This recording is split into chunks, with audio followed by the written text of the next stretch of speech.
그 서울대학교 약학대학 교수로 쭉 역임하시다가 지금은 연세대 2020년부터는 연세대학교 약학대학 및 그 의과대학 겸임 교수를 겸하고 있습니다.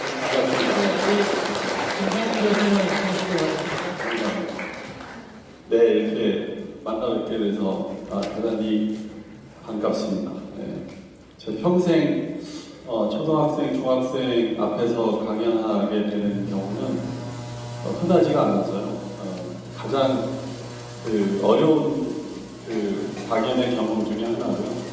오늘도 우리 학생들 최소한 재미있는 강의가 됐으면 좋겠고요.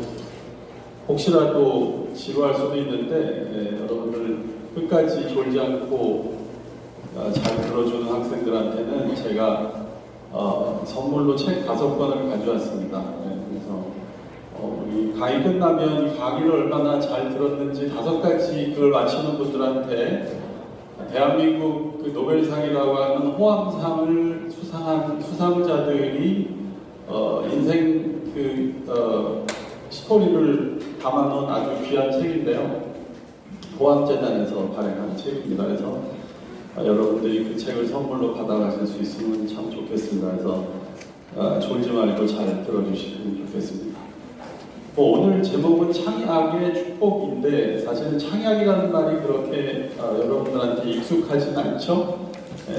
약은 많이 들어보셨을 텐데, 그죠? 창은 그럼 뭘까요? 창은 창조하다, 그죠? 그래서 약을 만드는 그 인생이 얼마나 축복스러운가, 이거에 대해서 여러분들하고 이 고통으로부터 자유롭지 않고 여러분들이 지난 큰 이유도 그렇습니다.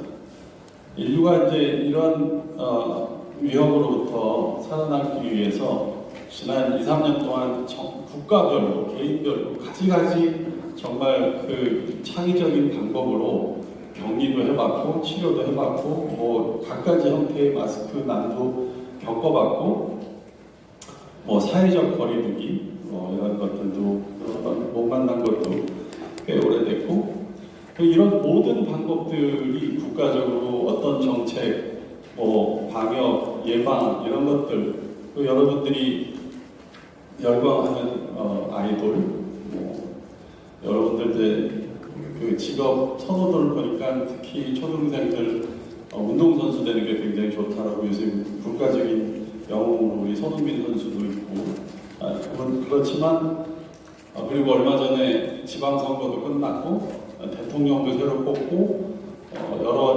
지방자치 단체장도 뽑았죠. 근데 이런 모든 분들이 국가적으로 매우 중요한 역할들을 하지만 코로나19에 있어서만은 사실은 철저하게 노력하죠.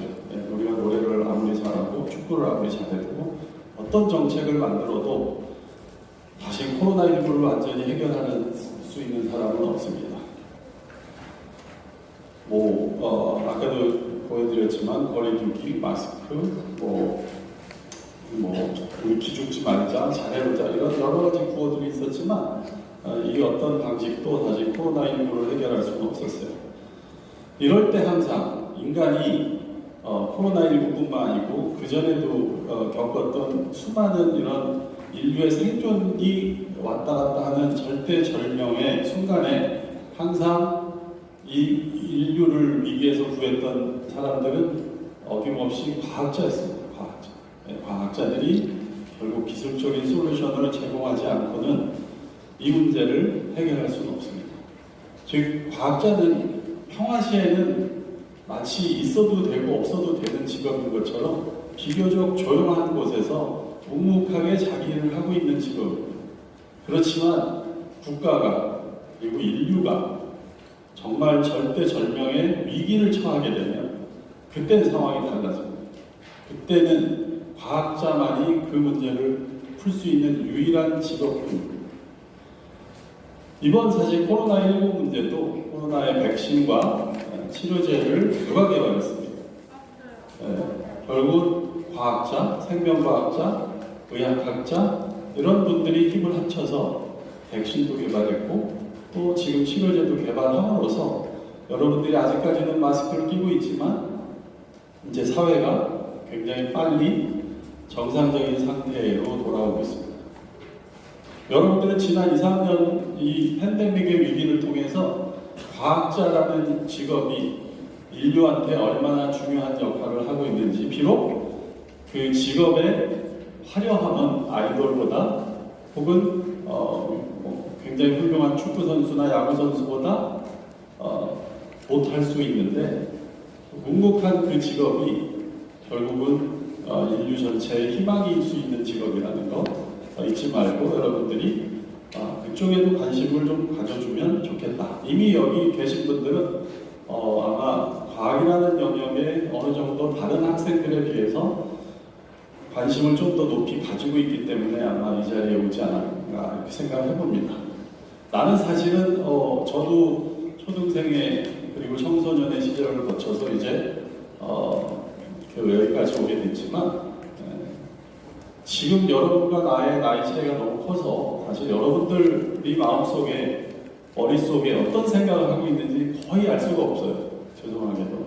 그래서 한번 최근에 우리 초등생들, 중등생들, 고등학생들이 도대체 어떤 직업을 미래에 갖고 싶어 하는가에 대해서 궁금해하고 앙케이트 조사를 한번 본 적이 있습니다.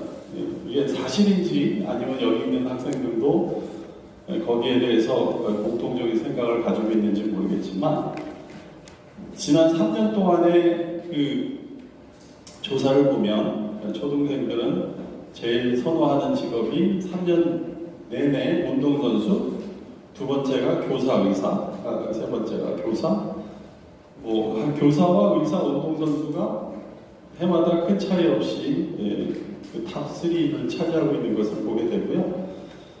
중학생들로 가면 대동소개한 것 같습니다. 교사와 의사.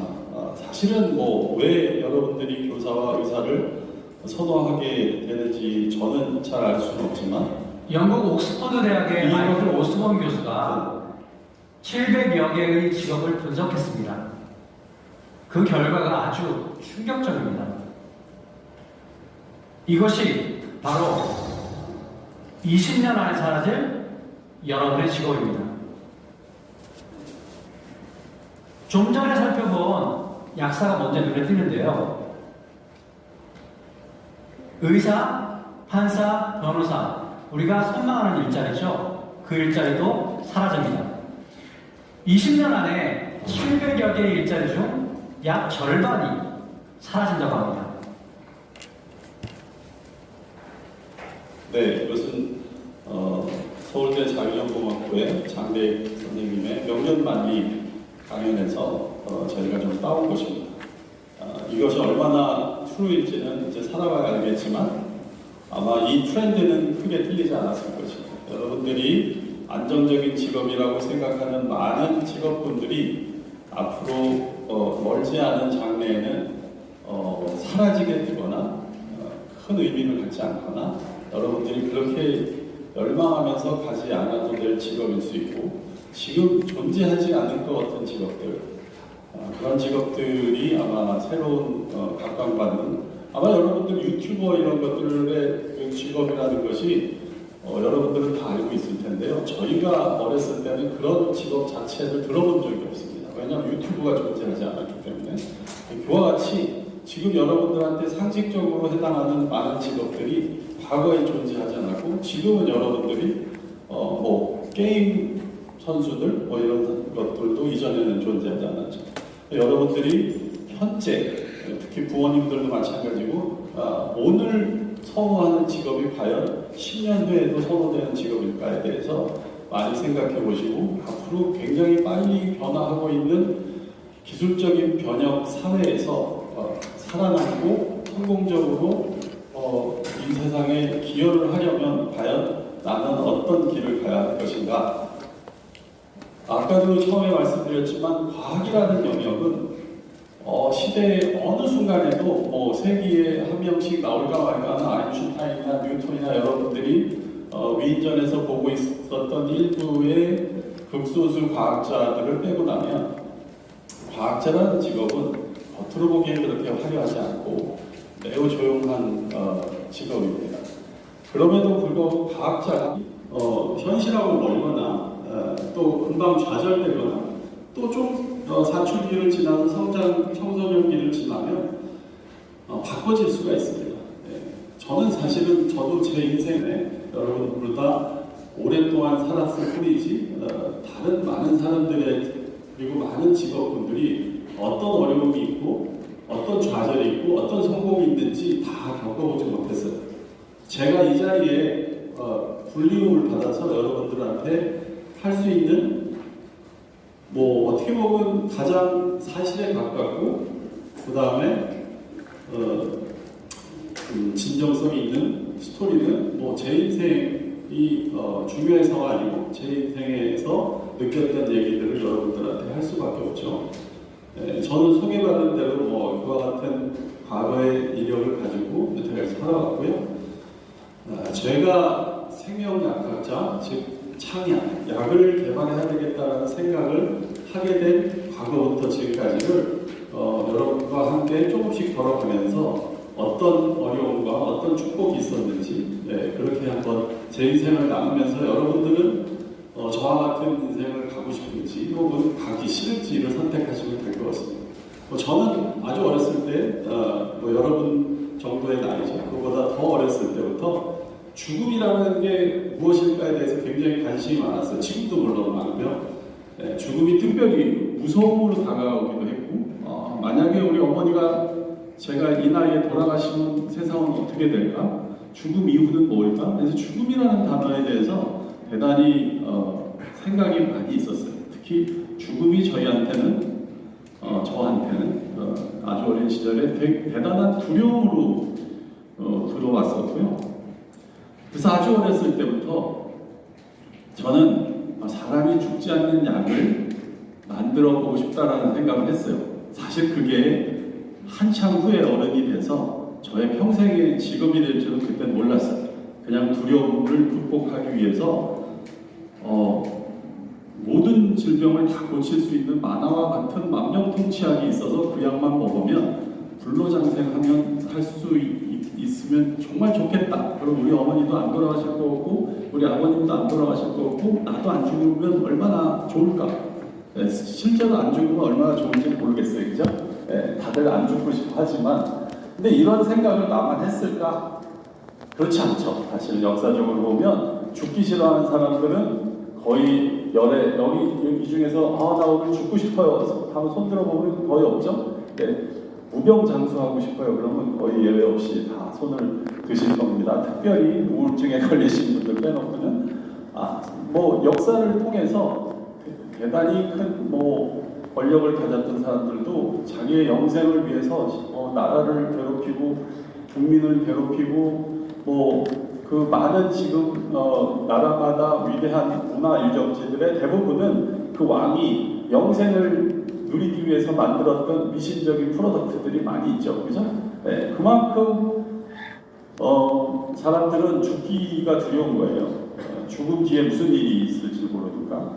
진시황도 그래서 신하들을 불로초를 찾아서 전 세계에 보냈고, 전 세계에 보내서 불로초라는 게 있을 수가 없기 때문에 신하들이 이제 아무것도 못 들고 돌아오면 다 죽을 수도 있으니까 신하들이 나중에는 자기네들이 살기 위해서 수은 제제를 진시황한테 먹여서 이제 수은에 중독이 되면 얼굴이 하얗게 변하면서 일시적으로 마치 젊어진 것처럼 보이거든요.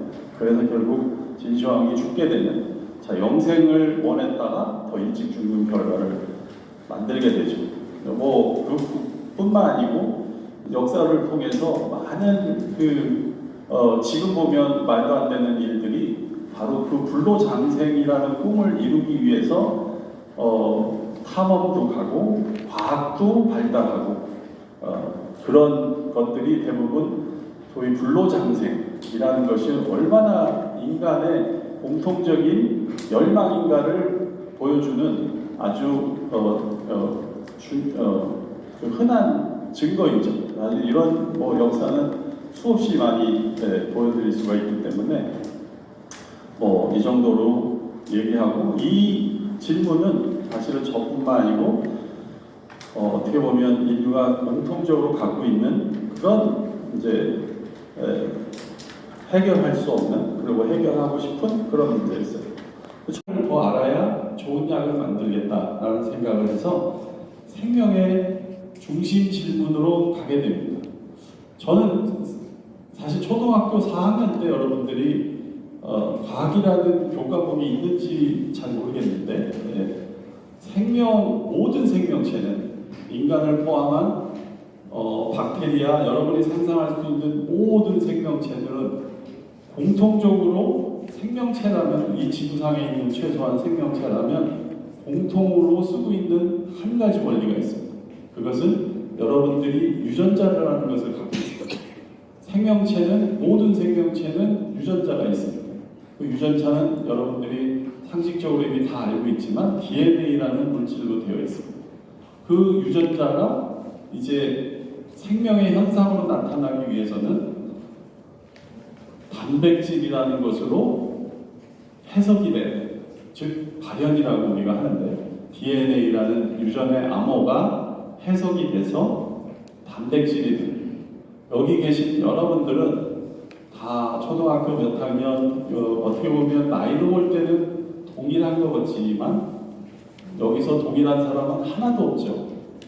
동일한 사람이 하나도 없다는 게 무슨 뜻이냐면 여러분이 가지고 있는 유전자가 다 다르다는 뜻이고 그 다른 유전자가 다른 단백질을 만들어서 여러분을 형상화했습니다. 이것은 박테리아와 우리가 다른 이유이기도 하고 우리가 친구와 다른 이유이기도 합니다. 이것을 생명의 센트럴 도그마 중심 원리라고 합니다. 즉 유전자의 정보가 단백질로 형상화해서 여러분의 오늘의 인생을 살아가게 한다. 이 생명의 중심 원리, 즉 유전자의 커서가 보이는데 유전자 DNA는 이렇게 생겼습니다. DNA는 꽈배기처럼 생겼습니다. 여러분 세포 속에 모든 세포의 핵 속에 저와 같은 꽈배기와 같이 생긴 유전자가 들어있고요. 이 유전자는 요번에 여러분들이 코로나 때 다 맞았던 백신이 무슨 백신으로 되어 있죠? mRNA 백신으로 되어 있죠. 네, 그 mRNA라는 메신저 RNA라는 중간체를 통해서 단백질을 만들어서 여러분을 살아가게 하고 있습니다. 이 과정을 아까도 말씀드린 바와 같이 생명의 중심 원리라고 합니다. 이게 워낙 생명의 중심에 해당하고 예외 없이 이 과정을 통해서 생명체가 살아가기 때문에 이 과정에서 발견되는 새로운 효소, 새로운 과정, 어떤 새로운 발견도 거의 예외 없이 노벨상의 후보가 됩니다. 그 정도로 이 과정은 마치 우리나라의 산업의 근간이라고 하면 경부 고속도로라고 생각하면 되고 경부 고속도로가 없어지면 우리는 교통이 얼마나 큰 마비가 될까, 대한민국이. 이렇게 생각하시면 됩니다. 이 정보의 흐름이 얼마나 중요하면 이것이 막히면 여러분들은 그냥 이 자리에서 더 이상 생명이 존재하지 않습니다. 그래서 이 프로세스가, 이 과정이 정확하게 지나가는 것들이 워낙 중요하기 때문에 이 과정에서 DNA가 어떻게 생겼는지, DNA가 어떻게 복제하는지, DNA가 어떻게 mRNA를 만드는지, mRNA가 어떻게 단백질로 해석되는지 이런 모든 과정은 다 노벨상으로 이어졌습니다. 저는 사실은 이 과정은 이제 아마 여러분들이 중학교, 고등학교쯤 올라가면 워낙 연구가 많이 되어 있기 때문에 교과서에 아주 상식적으로 잘 나와 있고 비록 생명을 관심 없는 분들도 이 정도는 상식으로 다 알고 계실 겁니다. 저는 사실 학생 때부터 이 과정에서 남은 커다란 질문이 없을까에 대해서 관심을 갖게 됐고요. 그래서 제 평생의 연구의 테마 중에 하나가 된 것은 이 센트럴 도그마, 즉 생명의 중심 원리를 관장하는 효소에 숨어져 있는 비밀을 푸는 것이 저의 평생의 연구 테마였습니다. 즉 그것은 여기 있는 이 효소인데요. 이름은 아실 필요가 없는데 이 효소는 유전자의 암호를 단백질로 전환해 주는 것입니다. 왜 이것을 암호라고 했냐면 아까도 말씀드렸지만 우리 생명체의 유전 정보는 DNA라는 것으로 만들어져 있어요. 이것은 특정한 화학 물질이고 단백질은 아미노산 20개로 구성되어 있는 또 다른 화학적인 형태. 화학적인 형태 A와 화학적인 형태 B가 상호간에 물질을 주고받으려면 서로 해석해 주는 것이 필요하죠. 이것은 마치 윤석열 대통령이 바이든 대통령하고 한미 간의 외교 교류를 하실 때 항상 옆에 누가 붙어 있죠? 번역하시는 분이, 통역하시는 분이 붙어 있죠. 이쪽은 한국말을 미국 영어로, 이쪽은 영어를 한국말로. 이 효소는 바로 DNA가 갖고 있는 언어를 단백질이 해석할 수 있도록 해주는 그런 암호 해독기라고 생각하시면 됩니다. 따라서 이 효소들이 암호를 잘못 해석해주면 어떻게 될까요? 예를 들어서 우리 윤석열 대통령이 바이든 대통령한테 어서 오십시오 이렇게 얘기했는데 마치 통역사가 잘못 통역을 해가지고 우리나라에 왜 오셨습니까? 이렇게 얘기한다면 큰일 나겠죠. 그죠? 그래서 통역사가 그 유전자의 암호와 단백질의 암호를 정확하게 번역해 주는 것은 생명을 유지하는데 너무너무 중요하다. 그런데 우리는 이 효소에 대해서 충분히 알고 있는지에 대해서 저는 기본적인 의문을 가지고 이제 연구를 하기 시작했어요. 즉, 다음과 같은 가정이 있었던 거죠. 생명체 유지에 단백질이 중요하다. 이거는 이제 상식이고요. 그리고 아까 말씀드린 이 단백질을 합성하는 효소들, 즉 유전자의 암호를 단백질로 통역해지는 이 효소들이 단백질을 만들기 때문에 이 효소들이 생명체에서 일어나는 모든 일들을 잘 알고 있어야만 여러분의 생명체는, 여러분의 생명 현상은 건전하고 건강하게 유지가 될 거다. 맞는 얘기겠죠? 여기까지 혹시 따라오고 계십니까? 네. 여기까지는 저한테는 쉬운데 혹시라도 어려울까봐 걱정이 많은데요. 자, 그래서 이 효소들은 유전자의 암호를 단백질로 번역해주는 효소들이고, 단백질은 우리 생명에 너무너무 중요하기 때문에 이 효소들이 단백질을 정확하게 만들어주지 않으면 우리 몸은 병이 걸리겠죠. 네. 그리고 이 효소들이 그런 일들을 잘 할 수 있으려면 우리나라에서, 우리 몸에서 일어나는 모든 일들을 잘 알고 있어야 되지 않을까. 저한테는 너무나 당연한 가설이었는데 생각보다 많은 학자들은 이 가정에 대해서 관심이 없거나 그렇지 않다라고 얘기하거나 이러었습니다. 여러분들이 흔히 위대한 과학자들의 위인전들을 많이 보시면 과학자들이 굉장히 새로운 학설을 냈을 때 결국 역사가 그것을 옳다고 증명했지만 실제로 위대한 과학자들의 과학 인생을 보면 엄청나게 오랫동안 무시당하거나 인정받지 못하거나, 여러분들 혹시 맨델 들어보셨죠? 맨델, 유전학의 아버지 맨델, 그죠? 맨델이 그 위대한 유전의 법칙을 완두콩을 실험해서 발견했을 때 그 위대한 법칙이 40년 동안 아무도 보지 않았다는 것을 아시면 될 겁니다. 대부분의 새로운 학설들은 박수를 치면서 세상에서 인정을 쉽게 받는 게 아니고 대부분은 부인으로부터 시작합니다. 즉, 그럴 리가 없어, 그거 중요하지 않아. 심지어는 제가 여기 인터넷에서 이와 같은 상황을 잘 보여주는 만화 하나를 가져왔는데, 이 두 원시인이 사각 수레바퀴를 끌고 있습니다. 근데 그 친구가 이제 동그란 수레바퀴, 돌로 만든 수레바퀴를 가져와서 네모난 바퀴보다 동그란 바퀴가 훨씬 힘이 덜 들지 않겠니? 이렇게 권해봤는데 이들이 뭐라고 해요?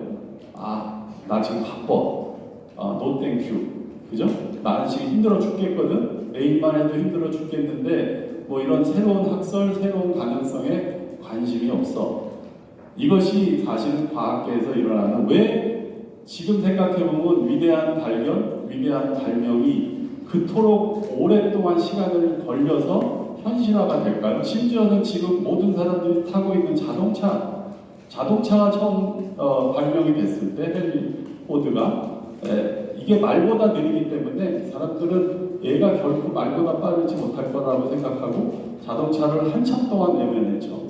이와 같이 지금 세상을 흔들어주고 세상을 이렇게 발전하게 한 대부분의 위대한 발견과 발명은 오랫동안 냉소적인 그리고 의심에 섞인 세상의 반응을 거의 예외 없이 겪게 됩니다.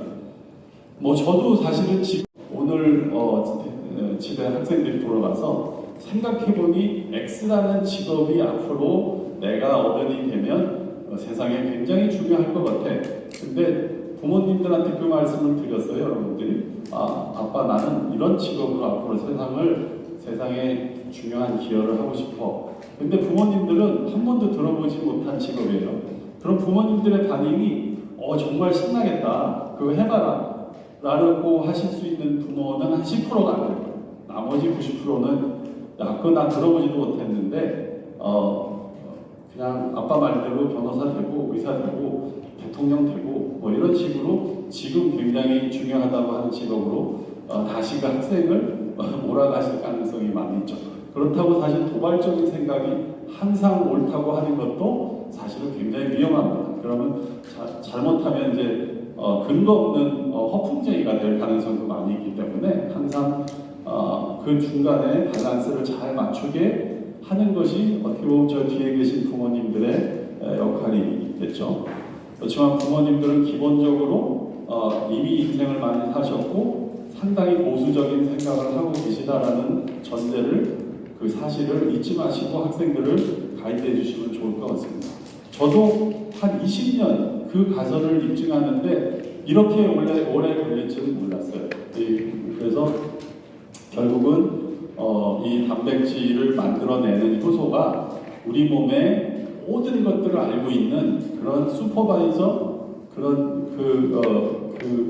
우리 좀 어려운 말로는 이제 항상성이라고 하죠. 우리 몸을 건전하게 유지하는데 아주 중요한 역할을 한다는 것을 알게 하는데 거의 20년이라는 맹소와 무시와 그 다음에 반박과 그 다음 의심과 이런 시간들을 겪었던 것 같습니다.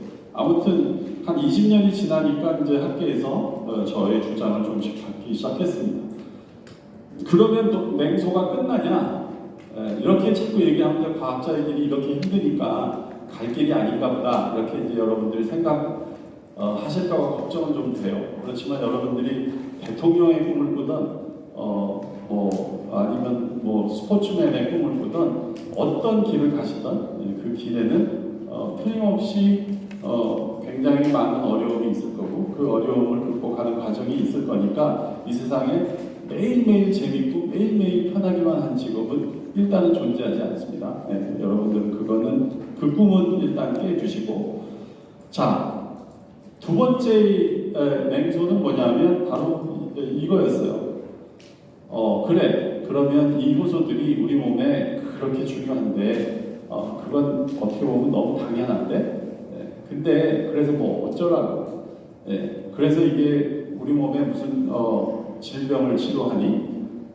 그래서 사실은 생명과학의 질문은 자연스럽게 아까 어디로 가냐면 바로 이제 약의 치료, 질병의 이해로 갑니다. 그래서 생명과학과 약학과 의학은 그렇게 타이트하게 연계되어 있는 것입니다. 직업적으로는 매우 다른 것 같지만 저도 아까 뭐라 했죠? 저의 모티베이션은 질병을 치료하는 약을 만들고 싶었는데 약을 공부하다 보니 생명을 알고 싶어져서 다시 기초로 돌아간 거죠. 기초로 연구해서 새로운 발견을 하고 나니 사람들은, 그리고 저는 그걸 가지고 이제 다시 질병을 치료하는 데 쓸 수 있지 않을까라는 생각을 하게 되는 것입니다. 그래서 이제 이 효소들이 우리 몸에서 생기는 질병을 알 수 있지 않을까. 이래서 이제 제가 약학대학에서 이제 의과대학 교수로 넘어가는 과정이 여기서 생기는 거죠. 그래서 뭐 예를 들어서 이런 건 굳이 알 필요는 없으시지만 이제 저희 효소를 염색을 세포에서 해보면 보시는 바와 같이 암세포에서는 이렇게 밝게 빛나고 정상세포는 빛나지 않는 이런. 왜 이렇게 되냐면 암세포는 굉장히 활발하게 증식하는 게 암이라는 세포죠. 암은 죽어야 할 때 죽지 않고 우리 몸에서 너는 이제 용도가 다 했으니 이제 그만 일하고 이제는 자연스럽게 사라져 주세요라고 명령을 하는데 특정 세포들이 갑자기 그 죽음의 신호를 거부하고 그 세포들도 우리 몸에서 각자 생명력이 있기 때문에 자기 자율권이 있어요. 그래서 나 죽지 않을래 하고 반항을 하는 게 바로 암입니다. 암이란 수명을 다하고 우리 몸에서 빨리 사라져 줘야 우리 몸은 신진대사가 되는데 암은 뭐냐면 우리 몸에서 죽으라고 했는데 나 죽기 싫어 그러면서 계속 증식을 하는 것을 암이라고 합니다. 그러니까 증식을 하려면 뭐가 필요할까요? 단백질이 더 많이 필요하죠. 그러니까 암세포에서 단백질을 생산하는 효소가 밝게 빛나는 것은 너무나 당연하지 않겠습니까? 그 원리를 이용해서 저희는 이 효소를 갖고 암을 진단할 수 있겠다라는 생각을 해서 저희가 세브란스 병원 의사들하고 같이 이 암을 진단할 수 있는 방법을 개발해서 이와 같은 제품이 나와서 이제 병원에서 쓰게 되는 그런 이제 연구가 기본적인 생각이 제품으로 이어지는 이제 쾌거를 얻었고요. 그 다음에 이제 궁극적으로 진단을 하게 됐으니 치료하는 방법도 이제 만들어 봐야 되겠다 이런 생각을 하게 됩니다. 그래서 이제 저희는 이 효소를 이용해서 약을 만들어 보자 이런 생각을 합니다. 도대체 약 하나, 여러분들 뭐 여기 이제 우리 과후의 교수님들은 아마 주머니에 약 하나씩은 다 가지고 계신 연세들이신데요. 하나면 다행인데 아마 밥 드시듯이 드시는 분들도 있을 거고요. 약 하나, 내가 먹고 있는 약 하나의 가치가 어느 정도 될까? 이게 뭐 대부분 약들은 굉장히 조그맣잖아요. 네, 그래서 그 지금 드시고 계신 약의 가치가 얼마나 될까? 약 하나는 사실 전 세계에서 신약을 만들 수 있는 나라는 극히 제한적입니다. 신약을 만든다는 것은 우리나라도 신약을 만들어 본 적이 없습니다. 우리나라가 이제 세계 10대 경제 강국이고 자동차 반도체는 세계 1위고 뭐 모든 여러분들이 보고 있는 가전제품, 자동차 다 10위권 아닌데 신약만은 아직도 만든 역사가 없어요. 우리나라가 세계 제약회사 100대 제약회사에 단 한 회사도 들어가 있지 않습니다. 다른 모든 산업군에서 세계에서 1위부터 100위까지의 인더스트리 컴퍼니들을 순사를 매기면 거의 모든 영역에서 우리나라는 다 상위권의 기업들이 있는데 불행하게도 제약회사만은 100위권에 한 기업도 없습니다. 여러 가지 이제 역사적인 이유가 있지만 그런 것들은 나중에 다시 또 기회가 있으면 말씀드리지만 한 개의 신약이 그 나라에 미칠 수 있는 경제적인 효과 또 그것보다 무엇보다 중요한 게 뭐죠? 결국은 그 약은 그 국민, 인류를 살려내는 가장 팬데믹 때 자동차가 무슨 일을 했죠? 뭐 사실은 배가 물론 간접적으로 중요한 역할을 했지만 가장 중요한 것은 뭐예요? 생명을 살리는 과학적인 제품이 약이라는 것입니다. 약은 결국은 인류를 살아가게 하는 동이 되고 역사적으로도 여러분들이 들어봤던 많은 약들, 페니실린 너무 유명하고 그다음에 인슐린, 타미플루 여러분들이 알고 있는 많은 약들은 인류를 거의 그 당시에 거의 멸종할 뻔한 인류의 위기를 한 번씩은 구해왔던 그런 약들입니다. 이렇게 과학적인 임팩트가 큰 거일수록 사실은 뭐죠? 귀한 것은 얻기가 어렵죠. 네. 그래서 신약도 그렇게 우리나라가 과학이 많이 발전했음에도 불구하고 아직도 신약을 만들 수 있는 나라가 못 된 겁니다. 신약이라는 것이 너무너무 어려운 영역이기 때문에 신약의 성공 확률은 0.02% 이내입니다. 즉, 10,000개의 연구를 하면 그 중에 1개 정도가 사람을 치료하는 데 쓰이는 만큼 어렵습니다. 그래서 사실은 아주 극도로 과학이 발달한 미국이나 유럽의 몇 나라만 신약을 아직도 할 수가 있고, 그렇기 때문에 기업들이 신약 개발이라는 데 대해서 엄청나게 두려움을 가지고 있습니다. 왜냐하면 신약 개발을 실패하거나 심지어는 개발에 성공했는데 나중에 그 약이 부작용이 심하다. 아마 mRNA 백신도 워낙 다급해서 전 국가가 신속 허가를 내서 지금 쓰고 있었지만, 아시다시피 지금 뭘 우리나라도 하고 있죠? mRNA 백신을 맞고 후유증이 있었던 분들을 리포트를 받고 있습니다.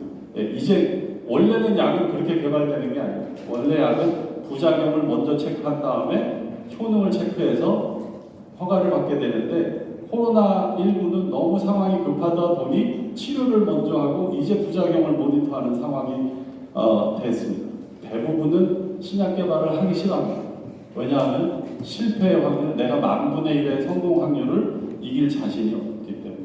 저도 마찬가지입니다. 아까처럼 이제 저희가 연구하는 효소를 갖고 약을 만들 수 있다라고 생각을 하고 많은 회사들을 설득을 했지만, 우리나라 회사들이 겁을 잔뜩 먹었어요. 그래서 이건 되게 어려울 것 같은데 남들이 하면 따라가면 안 될까요? 뭐 이런 좀 두려움에 찬 그런 피드백을 많이 받았기 때문에 저는 할 수 없이 그냥 제가 이제 발명을 했으니 제가 개발할 수밖에 없겠다. 전들 두렵지 않겠습니까? 근데 결국은 제가 이제 회사를 창업하고 제가 대표이사가 돼서 제가 직접 개발하지 않으면, 이 두려움을 먼저 넘어가 주지 않으면 아무도 저 대신해서 넘어갈 사람은 없을 것 같다. 그래서 이제 제가 과학으로 시작해서 교수를 통해서 이제 기업인으로 변신을 하게 되었습니다. 제가 이 회사를 만들면서 저희 회사의 이제 비전은 제가 어렸을 때 꿈꿨던 그 단어 그대로입니다. 그래서 질병이 없는 행복한 세상을 꿈꾸는 회사가 되었으면 좋겠고, 이거는 사실 제가 지금까지 한 그 스토리를 우리 직원들한테 숨김없이 전달하기 위해서 제가 CEO로 창업을 하면서 직원들한테 만들었던 동영상인데, 시간 관계상 오늘은 생략을 하고요. 결론을 맺겠습니다. 시간이 돼서. 아까도 말씀드렸지만 저는 죽음을 두려워했고, 그 죽음에서 자유로울 수 있는 방법을 과학에서 찾고자 했고, 그러기 위해서 약학을 연구하다가 생명과학자가 됐고, 또 이제는 의과대학까지 가게 돼서 소위 생명의 중심부터 약과 의학까지를 넓게 경험한 과학자가 됐고, 이제는 그 약을 실제로 만들어 보기 위해서 창업을 해서 기업가의 경험을 하고 있습니다. 제 변신은 한 10년 주기로 지내왔고요. 과학자로서, 그 다음에 대표이사로서, 그 다음에 과학자로서 누릴 수 있는 국가적인 영예 같은 것들을 많이 얻어서 개인적으로는 축복된 인생이라고 하고 있지만, 아직도 사실은 제 꿈은 완성이 되지 않았고, 아마 죽는 날까지 계속 이렇게 갈 것 같습니다. 갈 것 같고, 단지 제가 생명과 약학과 의학을 아우르면서 연구하는 과학자로서 여러분들한테 자신있게, 정말 자신있게 이 길을 후학들이 갔으면 하는 바람으로 말씀드리고자 하는 것은, 무엇보다도 생명을 구할 수 있는 직업이 몇 개나 되냐 한번 생각해 보시라는 거죠. 생명은 하나의 생명이라도 어느 것하고도 비견할 수 없는 위대한 가치의 존재이고, 여기 있는 한 명 한 명의 생명이 그토록 중요한 것인데, 어느 과학이 그 생명의 위기에 빠진 생명을 직접적으로 구할 수 있냐? 그러면 이 영역밖에 답이 없다고 생각하고, 또 여러분이 그것으로 명예를 얻고 부를 얻고 거기서 무엇을 얻더라도 그것이 바로 개인적인 명예하고도 또 부의 창출하고도 궁극적으로는 나라를 위하는 일하고도 연관될 수 있는 그런 영역이기 때문에 비록 쉽지는 않더라도 여기 오늘 제 강연을 들었던 많은 학생들 중에서 최소한 소수라도 이 길을 가주었으면 하는 바람이 있고요. 뭐 여러분들한테는 정말 너무너무 많은 가능성이 있죠. 많은 가능성이 있다는 말은 학생들한테 축복이기도 하지만 부담이기도 합니다. 예, 저는 이제는 많은 길을 갈 수가 없는 이미 나이가 됐지 않습니까? 여러분들은 가능성이 많은데 이 가능성이 많은 시대가 꼭 좋은 게 아니고 사실은 개인적으로 굉장히 괴로운 시대. 아까도 얘기했지만 엄마는 뭐 하라고 그러고 아빠는 뭐라고 그러고 나는 뭐가 하고 싶고 이게 다 동일하면 너무 좋겠는데 그렇지 않은 경우 여러분들 많이 경험하죠? 네. 그리고 또 그 꿈은 매일매일 바뀌고 오늘 손흥민 선수를 보면 축구 선수 되고 싶고 내일 대통령을 보면 대통령도 되고 싶고 내일 또 가수를 보면 아이돌도 되고 싶고 여러분의 꿈은 그렇게 많이 변할 겁니다.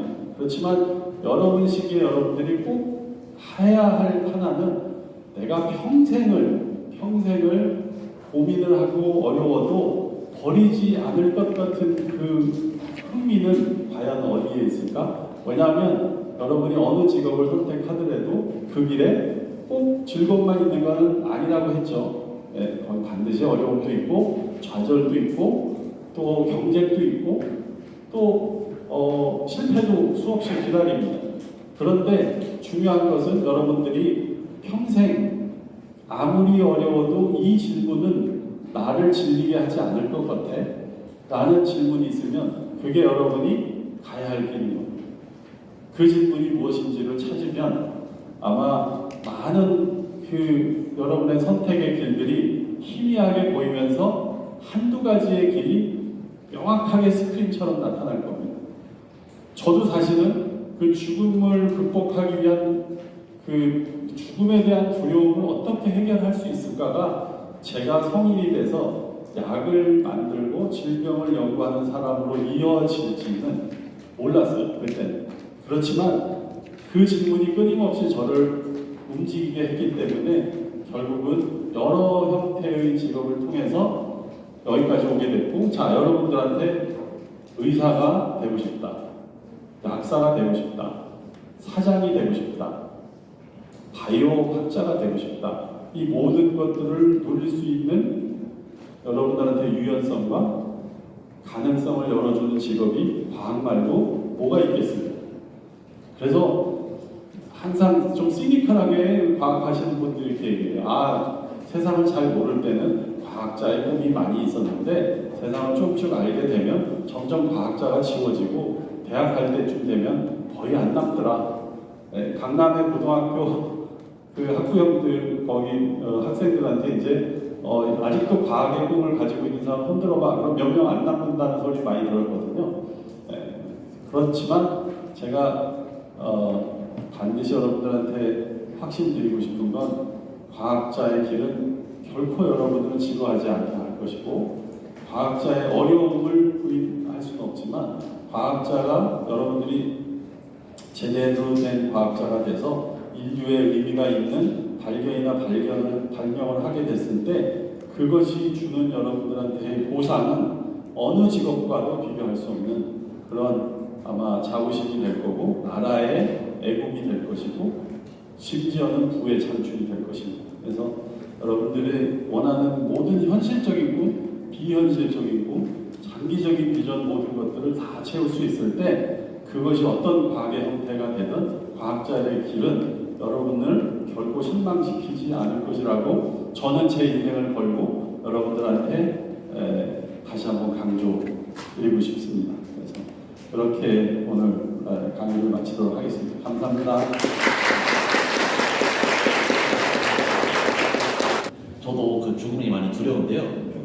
이런 그 병 없이 오래 사는 기술, 소위 불로장생의 기술이 앞으로 시험까지 얼마나 남았을지 어떻게 생각하십니까? 네, 사실은 뭐 이제 일반적으로는 노화를 억제하는 그 치료나 혹은 예방의 기술들은 많이 현실화가 되는데 사실은 그 더 본격적인 연구는 영노화입니다. 즉 나인 벤자민 시계가 뭐 거꾸로 간다라는 영화에 보셨던 것처럼 저희가 앞으로 세월이 지나면 점점 거꾸로 젊어지기를 원하는 사람들도 생기는 거예요. 그래서 영노화라고 하는데 그 영노화 연구가 굉장히 활발하게 되고 있고요. 결국 이 노화라는 과정이 비가역적인 것처럼 생각이 들었는데 사실은 그 역분화 줄기세포 그 신야 야만학과 교수가 일본에서 그 연구로 노벨상을 받았잖아요.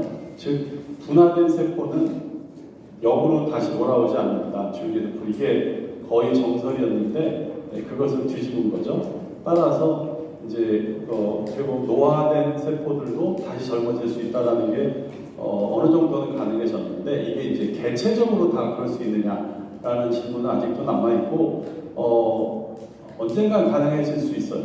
근데 이제 과연 영노화가 기술적으로 가능해졌을 때 그 사회가 건전한 사회일까라는 고민이 있기 때문에 기술적으로 가능해도 사실은 현실적으로 그걸 어떻게 적용하게 될지는 굉장히 어려운 문제죠. 만약에 여러분의 부모보다 여러분이 나중에 먼저 늙고 부모가 젊어지면 어떻게 하실래요? 그런 문제들이 있죠. 네. 과학자가 꿈인데 아직까지 과학에서 어느 분야로 할지는 정확하게 정하지 못했거든요. 근데 그 분야를 정할 때가 너무 늦을 수도 있고 저는 지금 너무 이른 것 같기도 하지만 그게 살짝 고민이거든요.